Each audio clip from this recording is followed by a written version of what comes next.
오늘의 전국 현안 짚어보겠습니다. 이태규 국민의힘 의원, 안민석 더불어민주당 의원 나와 계십니다. 어서 오십시오. 안녕하세요.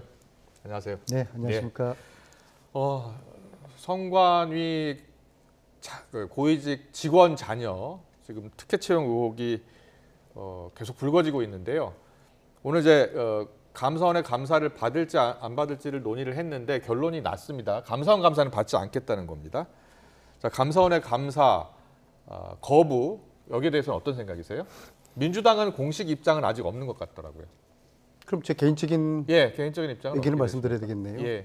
감사원 감사를 안 받겠다고 오늘 발표한 것은 또 한 번 실망을 준 것입니다. 조금 전에 박대출 그 의원님 말씀에 제가 100% 공감을 해요. 여야가 동일 사안을 두고서 의견이 일치하는 경우가 잘 없는데 그만큼 이 문제는 국민적 공분, 상식선에서 분노를 자아낼 수 있는 이 사안이 되었다는 겁니다. 그런데 이게 일부의 개인적인 비리일까 아니면 구조적인 비리일까? 저는 구조적인 비리라고 봅니다. 그것도 장기간에 걸친, 장기간도 5년, 10년이 아니라 제가 볼 때는 최소한 20년은 되었다고 봅니다. 20년에 걸친 일부 지역도 일개 몇몇 개인이 아닌 전국에서 그리고 저는 숱한 저런 비리가 이루어진 거는 구조적인 인사 비리란 말입니다. 그러면 감사원은 입이 10개라도 할 말이 없어요. 전수조사 실시하겠다. 감사원 감사건, 감사원 할아버지 감사건 우리가 다 수용하겠다. 그다음에 뭐 국회는 국정감사 빨리 해야 될 것이고요. 이렇게 해야지 총선을 앞두고 실추된 선관위의 신뢰를 회복해야 되는 거 아니겠습니까? 그래서 오늘 저는 선관위의 오늘의 저 발표는 상당히 실망스럽다. 그렇게 생각합니다. 민주당의 공식 입장은 국정조사도 해야 한다. 철저히 진상을 규명해야 된다는 게 이제 민주당의 입장이에요. 공식 입장이고요. 다만 이제 정치적으로 중립을 지켜야 하는 기관이기 때문에 그 정치적 중립을 훼손하는 개입은 없어야 한다는 게 민주당의 입장으로 알고 있습니다. 자, 먼저 감사원이요. 감사를 하겠다라고 했는데 선관위는 감사는 못 받겠다는 겁니다. 거기에 대한 생각은 어떠세요? 저는 일단 감사 받고 안 받고 이전에 지금 이 선관위의 자녀 특혜 채용 문제를 국민들이 어떻게 바라보고 있는지, 우리 청년들이 얼마나 분노와 좌절을 느끼고 있는지 이런 부분을 좀 잘 알았으면 좋겠다. 선관위가 그런 측면에서 지금 선관위의 태도는 아직도 정신을 못 차리고 있다. 이렇게 좀 말씀을 드리고요. 이것이 아빠 찬스, 또 형님 찬스, 또 근무지 세습. 정말 고려시대 때의 음소제도를 완벽하게 복원한 집단이 지금 선관위가 되고 있는 거거든요. 그러면 지금 감사원 감사를 못 받겠다고 하는데 다른 조사는 또 받겠다고 하는 거지 않습니까? 국민권익위원회 조사 받고요. 국정조사도 성실히 받고. 그것도 제가 볼 때는 이제 자기들이 선별해서 받겠다고 하는 것 자체가 정말 굉장히 권위적이고 시대착오적인 발상이다. 그리고 감사원법 24조에 직무감찰을 규정하고 있습니다. 그 직무감찰의 범위가 있는데 거기 예외 대상에 국회와 법원과 헌법재판소는 직무감찰 대상에서 예외가 돼 있고 선관위는 예외가 아닙니다. 그런데 이것을 이제 95년도에 이 조항을 논의할 적에 선관위를 어떻게 볼 것이냐, 삼권 분립 취지에 따라서 행정기관이 아닌 걸로 봐야 되느냐, 이런 이제 그 토론이 있었습니다. 그랬을 적에 이제 법원은 사법작용을 하는 것이고 국회는 입법작용을 하는 것이기 때문에 이것은 그 직무감찰 대상에서 제외돼야 하지만 선관위는 기본적으로 집행기관의 성격을 갖고 있기 때문에 행정기관이다. 이렇게 성격 규정을 끝냈습니다. 그렇기 때문에 감사원의 직무감찰 대상에 포함시킨 것입니다. 그래서 이 법 취지대로 하면 선관위는 감사원의 감사를 받는 것이 마땅합니다. 법의 취지를 떠나서 국민 정서라는 게 있지 않습니까? 국민 정서는 뭐 여야 입장도 같은 생각인 것 같습니다. 좀 철저하게 진상 조사가 필요하다. 그래서 국정조사는 여야가 지금 같이 추진하기로 한 거죠. 선관위가 감사원 감사를 거부하는 그 논리로 그 인사를 아까 이태규 의원님 말씀하신 세계 견해 있지 않습니까? 법원, 헌재, 국회 이 독립적인 인사를 할 수 있도록 법에 규정돼 있고요. 네. 거기에 플러스 선관위가 포함돼 있어요. 그래서 예. 선관위 주장은 인사권은 우리가 독립적으로 행사할 수 있는 것이다. 네, 그런데 네. 이 인사를 가지고 왜 감사원 감사를 받느냐 그런 논리인데요. 예. 이런 구간 논리는 이 사안의 지금 중요성을 인식하지 못하고 네. 굉장히 선관위가 지금 안일한 대응을 지금 하고 있다고 봐야 될 것입니다. 지금 보면 특혜 채용 시점을 보면요, 2011년, 2014년 뭐 이 범위 폭이 굉장히 넓어요. 그러니까 과거에서부터 계속 있어왔었던 일이 아닌가라는 의심도 가거든요. 선관위 독립인사가 예, 제가 확인하기로는 2002년부터 되게 2002년부터요. 네, 그러면은 독립 인사, 네, 2010년 이전에도 이런 일들이 계속적으로 이어져 채용에 왔을 대한 것이다. 감사는 자체 감사를 받게 돼 있기 때문에 그렇죠. 그랬군요. 네, 예. 그래서 이 기회에 자체적으로 거듭나야 되는 것이죠. 예. 그래서 전수조사도 수용하고 감사원 조사도 수용해야 될 텐데 예. 권익위 뭐 아무래도 권익위는 예. 이 직무 지금 실태조사 중심으로 하는 것이거든요. 네, 권익위 감사라고 전수조사. 볼 수 할 수 없고요. 그다음에 권익위는 회계 부분을 들여다보지 못하게 됐어요. 이제 아. 감사원은 직무감사까지 하거든요. 아, 예, 그러니까 아무래도 예. 감사원 감사가 더 부담이 되겠죠. 그다음에 또 다른 이유로는 이거 한 번 감사원 감사 받게 되면은 선례로 남아가지고 선관위가 이후에도 감사원 감사를 받는 그런 부담을 느끼는 것인데 그런 측면도 있다. 지금 그런 거 생각할 때가 아닙니다. 예, 이제 권익위 조사가 강제성이 없어서 개인정보 등 민감한 사항을 들여다보기 어렵다. 이런 지적을 하더라고요. 맞습니까? 현재 국민권익위가 이제 그 청탁 금지 사항, 네. 또 이해 충돌 금지 이 사항에 대한 업무를 관장하는 부처이기 예. 때문에 거기에 따라서 이제 조사를 할 수 있지만 그 조사에 있어서의 감사원만큼의 강제성이라든지 또 전문성이라든지 이런 부분은 아무래도 떨어질 수밖에 없기 때문에 예. 감사원 감사가 필요하다는 것이고요. 예. 그 아까 지금 이제 안민석 의원님 말씀하셨지만 저희가 파악한 바로는 선관위가 과거에도 감사원의 직무 감사를 받은 전례가 있습니다. 그 전례가 또 채용 비리 관련해서 감사원 직무 감사를 받은 전례가 있기 때문에 그게 언제예요? 2019년으로 제가 알고 있습니다. 아, 예. 그렇기 때문에 지금 선관위의 주장은 설득력이 없는 것이고요. 예. 그다음에 이제 그 국가공무업상의 인사에 대한 그 감사는 선관위의 사무총장이 이렇게 실시하도록 돼 있는데 네. 중요한 것은 지금 사무총장과 차장이 다 인사비리 문제로 다 물러난 상태도 공석입니다. 수사 의뢰돼서 예. 경찰이 이 수사에 나설 것 사람들이 같아요. 자기가 감사 대상인데 누구를 감사하겠다는 것입니까? 그렇기 때문에 말이 안 되는 부분이고요. 예. 또 이게 국가공무원법하고 감사원법하고 만약에 충돌이 된다면 예. 선관위가 정말로 스스로의 황골탈퇴와 쇄신 의지가 있다면 자기들한테 불리한 법을 선택해서 감사를 받는 것이 국민의 이해를 구하는 올바른 자세죠. 알겠습니다. 여야 국정조사는 그러면 언제 지금 논의는 시작했고요. 언제부터 시작할 것 같습니까? 뭐 이런 거를 시갈 필요는 없죠. 예. 지금도 그 이태기 의원님하고 저하고 뭐 똑같은 입장이지 네, 않습니까? 뭐 여야 지도부도 마찬가지고요. 이런 사안은 예. 신속하게 빨리 진행을 해야 되는 것이죠. 예. 특히 이제 선관위는 가랑비만 맞으려고 하는데요. 소나피건 태풍이건 다 맞겠다. 네. 우리가 국민 신뢰를 이렇게 이런 마당에 우리 이제 할 말 없습니다. 네, 민주주의의 네. 꽃 선거인데요. 그런 그 선거를 뭐 관리하는 입장이 필요한 중앙선관위에서 이런 의혹이 터졌다면은 명명백백하게 밝혀져야겠죠. 다음 이슈 넘어가겠습니다. 자, 국민의힘 이야기인데요. 때 아닌 오인회 논란이 지금 일고 있습니다. 자, 이용호 의원이 지난달 30일에요. 당내 오인회가 있다. 모든 중요 사를 여기서 결정한다라는 발언을 하면서 시작이 됐는데 오늘 이 의원의 이런 발언, 이 의원이 오늘 사과했습니다. 그런데 이준석 전 대표는 조금 다르게 해석하더라고요. 듣고 오겠습니다. 언론의 분석에 따르면 오인회로 추정되는 사람이 박수영 여의도 연구원장, 이철규 사무총장, 배현진 조직부총장, 박성민 전략기획부총장, 그리고 박대출 정책위장 이렇게 뽑는데 명단을 짜라면 좀 다르게 짤 것 같은데 그 명단은 다음 주쯤에 공개하고 이용호 의원이 뭐 오인회 비슷한 거 있을 거다 이렇게 하니까 나는 잘 모르겠는데 이거 말하는 건가? 이런 식으로 김기현 대표가 둘러댄 명단이잖아요. 그러니까 이 명단은 아닐 거다. 그러면 실제는 따로 있을 거다? 그렇죠. 저는 그렇게 보고 국민의힘 오인회 딱 들어보면 이 오인회 여기서 다 모든 걸 결정하는 건 아니야? 이런 생각을 하게 돼요. 물론 이용호 의원이 사과를 했습니다만, 자, 국민의힘에서 혹시 오인회 이런 이야기 있었습니까?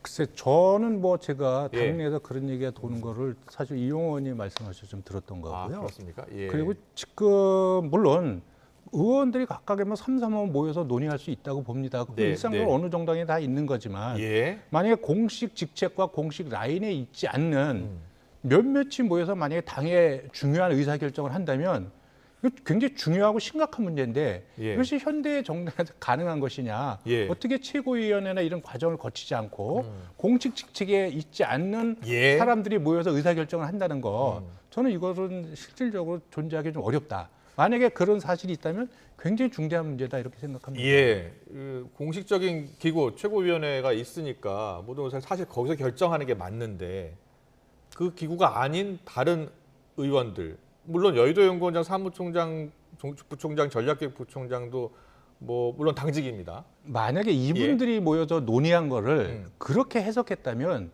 그건 정말 난센스라고 생각을 합니다. 왜냐하면 우리가 최고위원회를 열기 전에 최고위원회 어떤 의지를 올리고 네. 어떤 의지에 대해서 어떤 기본 판단을 실무단에서 기본적으로 합니다.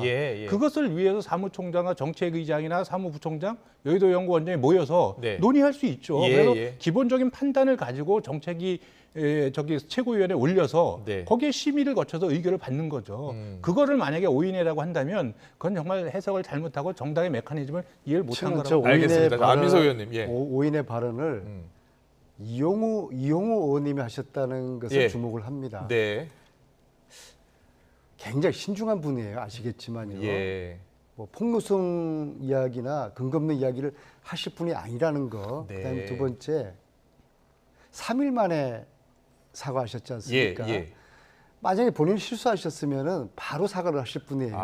3일이라는 그 기간은 어쩔 수 없는 어떤 압력이 있었다. 예. 저분이 저는 이용호 의원님 보면서 이태규 의원님하고 좀 비슷한 이미지를 떠올라요. 굉장히 그렇습니까? 합리적인 분들이시거든요. 지금 오인회에 거론되는 분들입니다. 오인회 분들은 아닌데 일단 거론되고 있습니다. 그래서 예. 저 이용호 의원님 말씀하셨다는 것에 대해서 저는 좀 의미를 두고요. 예. 저는 오인회 저 이야기를 들으면서 과거 십상시 있잖아요. 예.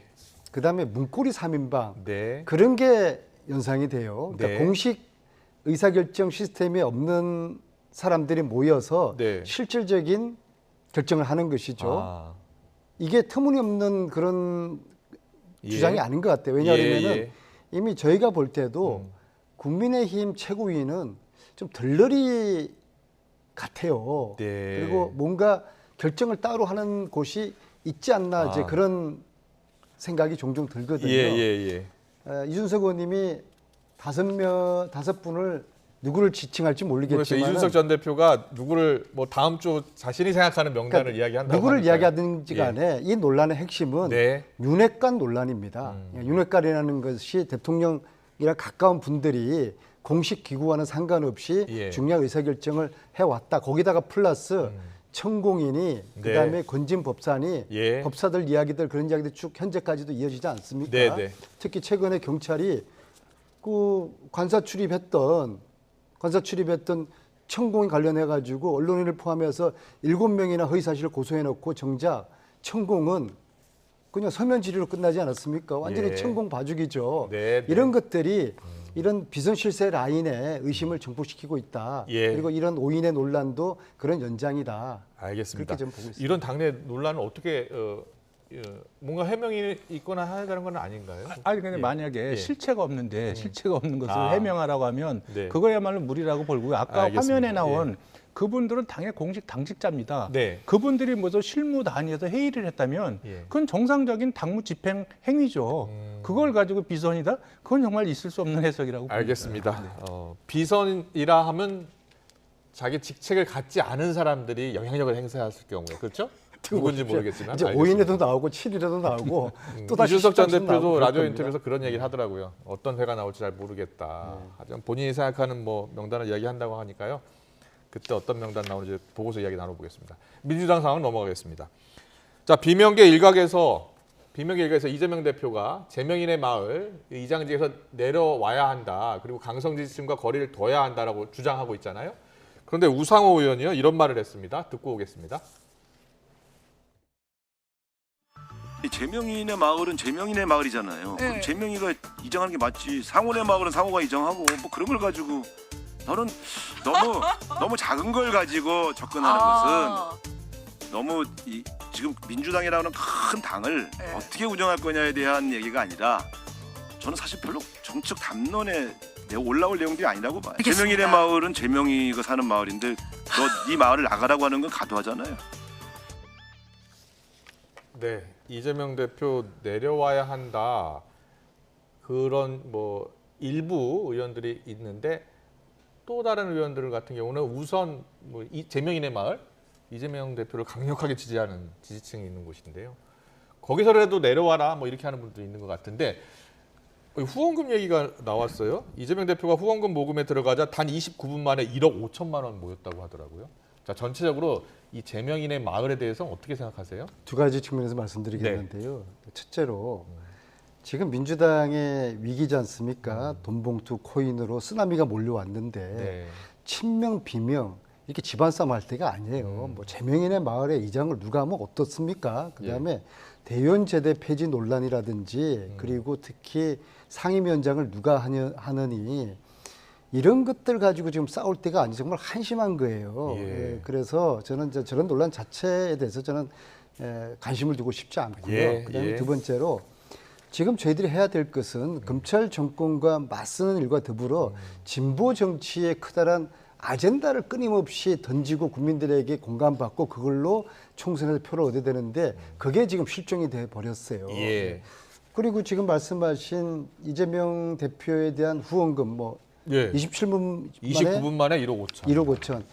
이게 이제 뭐 시간이 중요한 게 아니라 아마 그랬던 것 같아요.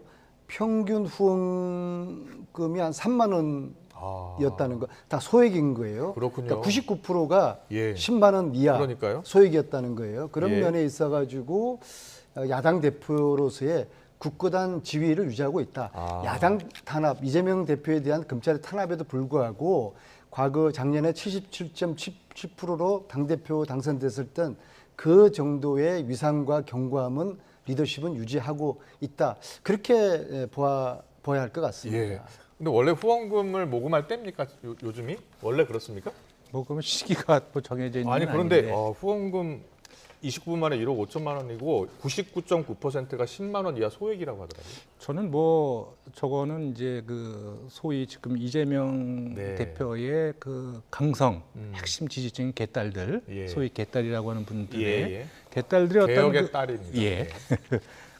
그 조직력, 결집력을 보여주기 위한 사전에 준비된 저는 이제 퍼포먼스다 이렇게 그렇게 이해를 하고 있고요. 예. 그다음에 이제 아까 안민석 의원님도 말씀하셨지만 이 재명인의 마을이든 뭐든 간에 이것이 어떤 정치인의 어떤 팬클럽이나 지지자 모임이 있는 것은 저는 아무 문제가 없다고 생각이 들고 오히려 잘 권장할 부분이라고 보지만 지금 우리 정치에서 문제가 되고 있는 것은 이 팬클럽이나 이런 것이 정도를 넘다 보니까 강성 팬덤으로 바뀌고 이게 때에 따라서는 폭력적으로 바뀌기 때문에 이제 문제가 심각한 거거든요.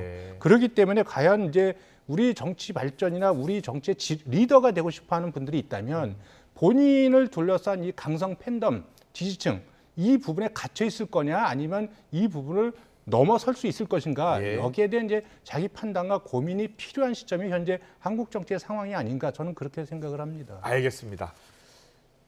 계속해서 오늘 나온 갤럽 여론조사 살펴보고 가겠습니다. 윤석열 대통령 지지율은 2주 연속 하락을 했습니다. 35%, 1%포인트 하락했고요. 부정평가는 57%로 2%포인트 올라갔습니다. 그리고 또 다른 여론조사가 있죠? 보여주시죠? 네, 정당 지지율도 볼까요? 네, 정당 지지율 보면 국민의힘이 35%, 1%포인트 하락했고 민주당이 1%포인트 올라서 32% 기록했습니다. 갤럽 여론조사 보고 계십니다. 그리고요. 또 정당 지지도 받고 차기 정치 지도자 여론조사가 있죠. 한번 보여주세요. 네, 장내 정치 지도자 선호도가 나왔습니다. 이재명 대표가 22%, 한동훈 지금 법무장관이 11%, 홍준표 시장 5%, 오세훈 시장 4%, 안철수 의원 2%, 이낙연 전 대표 2% 이렇게 나오네요. 이 혹시 지지층별로도 나옵니까? 보여주실래요? 예. 네. 국민의힘 지지층부터 볼까요? 그러면 한동훈 장관이 25, 홍준표 시장 9, 오세훈 시장 7 이렇게 나왔네요. 네. 민주당은요? 민주당 지지층에서는 이재명 대표 54%, 예. 이낙연 전 대표 4% 이렇게 나왔습니다. 자, 종합적으로 평가를 좀 듣고 싶은데요. 먼저 뭐부터 말씀하세요? 마지막 저거부터 보면요. 예, 장내 정치 지도자. 일단 예. 저는 저 응답 결과가 크게 의미가 없다고 보는 게요. 지금 이 시점상 이 시점상 한참 남았는데, 근데 저게 압도적으로 이재명 대표가 나올 수밖에 없는 게 이게 이제 보기 응답이 아니라 이 다음 중 누구를 선호하느냐 보기 응답이 아니라 자유 응답이었기 그렇군요. 때문에 조사 방법 큰 걸로 높아지고요. 네. 그 다음에 이제 윤석열 대통령의 지지도 한번 보여주시겠어요? 네. 윤석열 대통령 지지율 보여주세요. 저게요. 네. 저는 저희 민주당이 지금 위기에 몰려서 쓰나미를 맞고 있는 이 상황에 비해서 네. 정상적이라 하면은 여당 대통령의 지지율은 지금 한 50% 최소한 50% 넘어가는 게 정상인데 네. 저희들이 이렇게 소위 말해서 죽을 쓰는데도 저렇게 지지율이 낮은 것은 정말로 심각한 대통령 리더십의 문제가 있다는 생각 들고요. 알겠습니다. 근데 지금 이제 시작에 불과합니다. 다음 달에 후쿠시마 오염수가 방류가 되면은 저는 크다는 위기를 맞을 것이라고 보고요. 이 문제를 대통령실이나 정부 여당이 그리고 국힘이 자꾸 후쿠시마 오염수 이것을 일본의 대변인처럼 그렇게 허용하면 안 된다고 생각합니다. 네, 이태규 의원은 어떻게 평가하세요? 일단 뭐 차기 주자 관련돼서는 지금 뭐 대통령 임기가 이제 1년 같이 났기 때문에 그리고 앞으로 총선이나 지방선거에 중요한 정치 일정이 있는 상황에서 지금 차기 주자의 어떤 지지율이 나온다는 건 저는 정치적으로 의미를 부여하기 어렵다.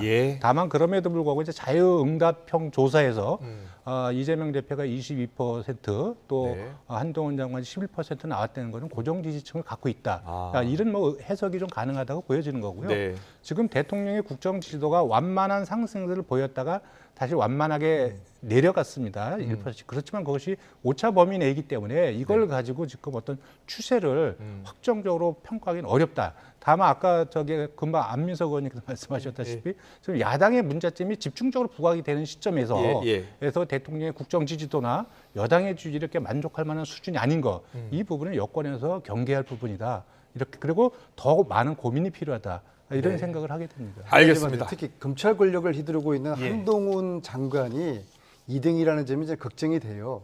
1등을 더 혹독하게 탄압하지 않을까. 알겠습니다. 네, 여론조사까지 살펴봤습니다. 오늘 정치권 이슈는 여기까지 듣겠습니다. 이태규 국민의힘 의원, 안민석 더불어민주당 의원과 함께했습니다. 잘 들었습니다. 고맙습니다. 네, 고맙습니다.